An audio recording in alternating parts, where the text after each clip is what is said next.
Okay, chapter 2, author's note. We are on the warrior. And I broke this up into two videos, a little bit longer chapter. So from chapter 1, which was the jolt, and we met Janessa, and we established, Callie and Jude's relationship, their dynamic. And now I wanted to introduce Kelly's mom, my mom. Quite the character. Very true to tale, I would say, in the early years. My mom was a very hard, core discipline woman. She expected a lot. We didn't want a lot. She was very intense in that regard. I'm glad for it. I turned out to be a pretty capable, competent person because of it.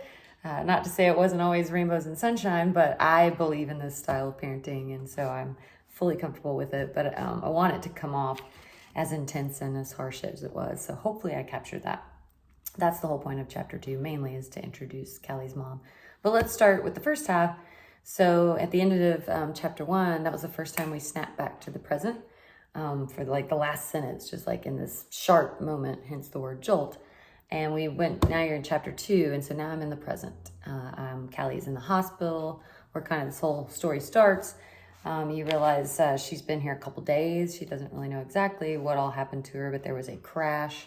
You're starting to put together these pieces, just glimpses. I wanted to feel fractured and, disjointed in Callie's mind. I was trying to recreate that for the reader. So you get a mention of this Braden guy that she meets at a coffee shop. Don't know anything about him. You just know she was kind of in a bad way, is what it seems like. Something really bad happened. She got in an accident. And she's trying to put it back together. I wanted to paint the scene of the hospital pretty clearly. Because I think anybody who's been in a hospital for even just a few days or longer, how much you stare at the walls and you just take in that scene and sit in your own thoughts, in your own repetitive loop. So I wanted to capture that. So the point of this chapter was to go back in time again. At the hospital, Callie often is reliving her memories from her childhood, and that's how I introduce these characters to the reader and establish character development. I'm a huge fan. So we go back in time to when Callie was 8, and this incident actually happened. And we are at a barbecue, like at the house, Callie's mom's house, where a good bit of the childhood occurs. Her dad lives in a trailer, and they visit occasionally. But most of Jude and Callie's childhood memories and growing up occurs in the mom's household. So this is her home, really, Callie's home. But they're cleaning up a dinner, and you get to learn that Callie's mom is, a drinker. She's, she gets kind of rowdy and loud at parties and slurs and kind of tips on the seesaw from fun, happy, light-hearted drunk to, and it just slides downhill to this bad place. Callie's aware of this. Jude's aware of this. It's a common pattern. So I'm kind of building that up and establishing that. I also want to establish mine and Jude's kind of camaraderie, conspiracy, because we hide things from mom, and team up. And when we do things we know we're going to get in trouble for, it's like, shove that under the rug. Don't let mom find out. It's kind of established in that.